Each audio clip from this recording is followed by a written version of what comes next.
Nessa aula a gente já vai entrar para uma parte mais teórica, mas que é fundamental, como eu falei. Se você não entender disso, vai ficar muito difícil você precificar adequadamente. Então a gente vai falar aqui um pouquinho sobre análise financeira. Acompanha comigo aí que essas duas próximas aulas vão ser um pouquinho mais densas, mas você vai acompanhar, tenho certeza que vai dar para entender bem e você vai pegar esse conceito, tá? Essa é uma aula que você vai precisar de atenção, tá? Então, não assista fazendo outra coisa que não vai funcionar. Eu vou precisar de você 100% presente aqui comigo. Para começar, eu quero te perguntar, né? Qual o objetivo da sua empresa? Por que você tem um negócio? É importante a gente pensar nisso, que isso está muito relacionado com precificação.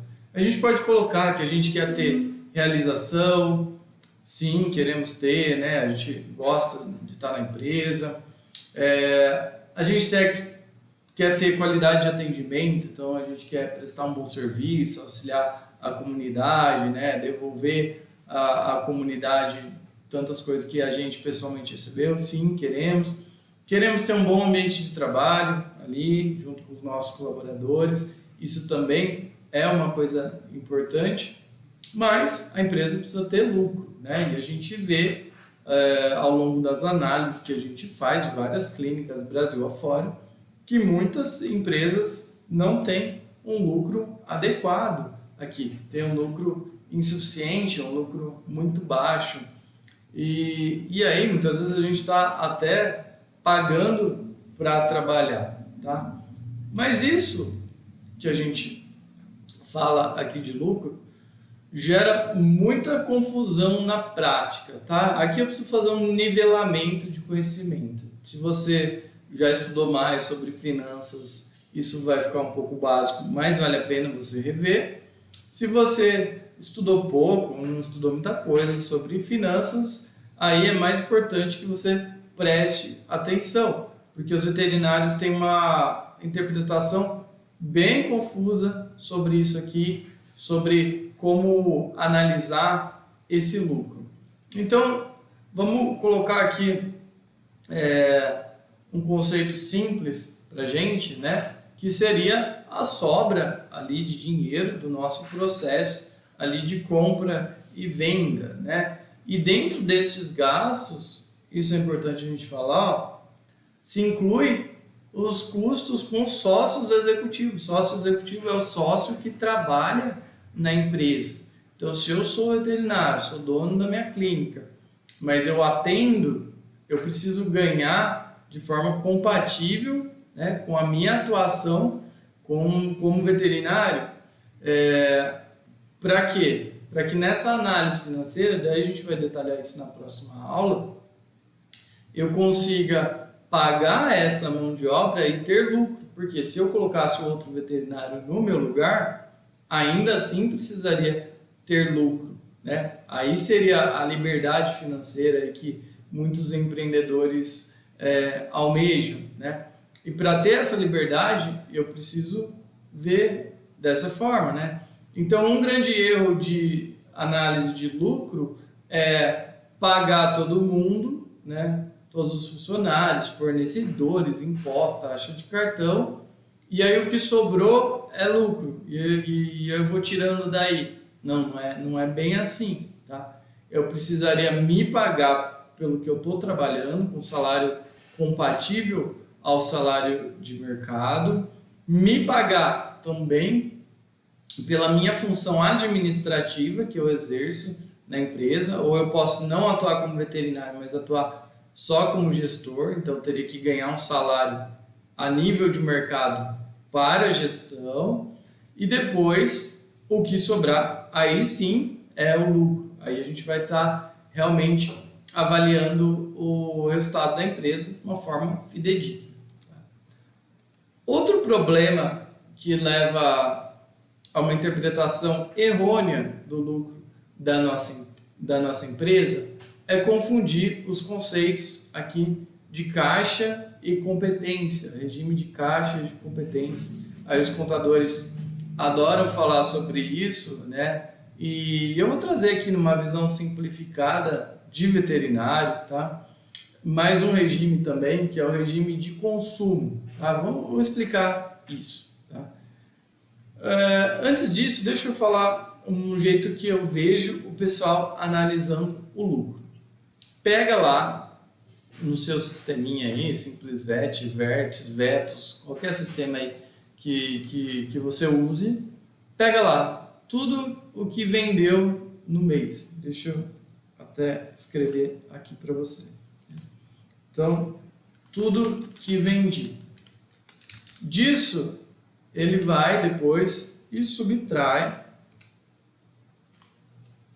todas as contas que pagou. E aí disso, ele chama o lucro. Tá? Então, ele define isso como o lucro. Mas não é bem assim que funciona. Porque tudo que eu vendi não necessariamente já entrou na minha empresa, né? Pode ser que eu parcelei ali para o cliente, né? Então eu vou receber em vários meses isso, ou eu tive alguma inadimplência, um atraso de pagamento, fiz o serviço em fevereiro, o cliente me pagou em março, por exemplo, né? Então, não dá para comparar duas coisas diferentes, tá? Então, é daí que vem esse tipo de análise de caixa e de competência, tá? E também tem a de consumo que eu vou explicar para vocês. Então, vamos ver aqui, ó. A de caixa considera isso, o que eu recebi e o que eu paguei. Então, o que entrou dinheiro, o que saiu efetivamente, é a movimentação de dinheiro. A de competência é o que eu vendi versus o que eu comprei, tá? Ou melhor ainda, aqui na de consumo é o que eu vendi versus o que eu usei para fazer essa venda, tá? Essa aqui, na verdade, seria a ideal aqui no lugar da de competência. Porque imagina, eu vendi 50 vacinas, custou, sei lá, R$1.000 ali, teve o preço de custo, e essas 1.000 vacinas eu vendi por 2.000, vamos supor, aí só para facilitar essa conta. Só que então eu tenho que considerar que para vender essas vacinas, quantos frasquinhos eu usei ali de vacina, quantas seringas, agulhas, exatamente o que foi usado para fazer essas vendas. E isso é algo muito difícil da gente fazer na prática, porque precisaria ter um controle de estoque muito perfeito para ser discriminado ali exatamente tudo que foi usado. Então a gente não consegue fazer isso na maioria das clínicas, talvez só hospitais maiores que consigam fazer isso. Outra forma da gente fazer isso, né, seria por uma, deixa eu até anotar aqui na tela, por uma diferença de estoque. A gente teria aqui um estoque inicial. No começo do mês, você tinha um estoque, certo? Você fez as compras e aí você tem um estoque final. O resultado disso seria o uso, tá? Então, o quanto você usou ali para fazer essas vendas. Mas também, assim, pessoalmente, como consultor, eu nunca consegui fazer isso. O que a gente acaba analisando é mais aqui em competência, para analisar o resultado da sua operação, do seu negócio, em caixa, para fazer uma análise financeira mais precisa. Deixa eu exemplificar isso aqui melhor para vocês. Ó. Vamos ver aqui vários meses em competência e caixa. Tá? Então eu peguei aqui em janeiro, eu fiz uma venda aqui, tá? Em competência, então está entrando aqui tudo para janeiro. E eu recebi parcelado ali no cartão, né? Eu tenho um plano parcelado de cartão, então eu recebi 30, 60 e 90. Então a gente tem aqui uma venda de janeiro, mas que entrou em fevereiro, março e abril, tá? Aqui é o erro, ó, se eu descontar as coisas que eu gastei aqui, do que entrou, né, o total da venda, é um resultado errôneo, né, porque não entrou ainda, ele vai entrar futuramente, né? Ainda não está na minha mão esse dinheiro, tá? Ao mesmo tempo, acontece aqui com uma compra, tá?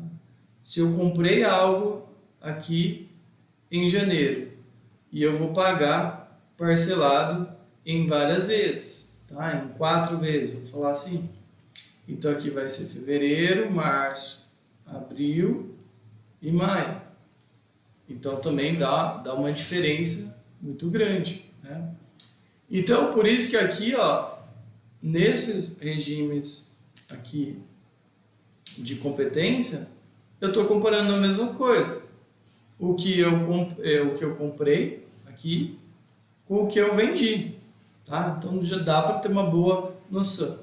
E aqui de caixa, a gente vai vendo o resultado econômico, que é o resultado em saldo mesmo, né? O quanto sobra de dinheiro na nossa empresa. Então, por exemplo, se você tem muita venda parcelada e você está no plano parcelado de cartão, isso tem uma flutuação muito grande, porque às vezes uma venda que eu fiz aqui em janeiro, ela vai estar pingando aqui nesses vários meses e vai ter um mês que em competência aqui vai ter uma baixa, né? Vou vender menos, mas pode ser que em caixa aqui eu tenha uma alta, tenho uma entrada maior de dinheiro, que é o dinheiro acumulado de vendas de meses anteriores. Isso a gente vê muito, por exemplo, se janeiro teve um pico de venda e fevereiro caiu, que normalmente acontece, que é um mês curto, em caixa a gente vê que essas vendas com crédito à vista ou primeira parcela entrando em 30 dias, elas estão caindo tudo aqui em fevereiro. Então, ó, aqui vai aumentar, a gente vai ter uma entrada de dinheiro maior, uma receita maior, mesmo vendendo menos, tá? Então essa é a breve visão aqui de caixa e competência que eu quero que vocês tenham para a gente entender como a gente vai estar analisando. Em geral, na precificação, a gente vai estar analisando aqui tudo em competência, tá? E seria até, na verdade, um pouquinho mais em consumo, porque é algo que a gente está, de fato, incluindo os itens usados para fazer aquela venda, tá? Já no caixa a gente vai ver o quanto está sobrando ali de dinheiro no final das contas, tá? No longo prazo, esses dois tipos de visão eles têm que conversar, porque tudo que eu vendi uma hora eu vou receber e tudo que eu comprei uma hora eu vou pagar, tá? Então se a gente for juntar essas duas visões para o período do ano todo, possivelmente elas vão coincidir ou vão estar bem próximas, tá? Então, tendo entendido isso, agora a gente pode aí dar o próximo passo para uma precificação melhor.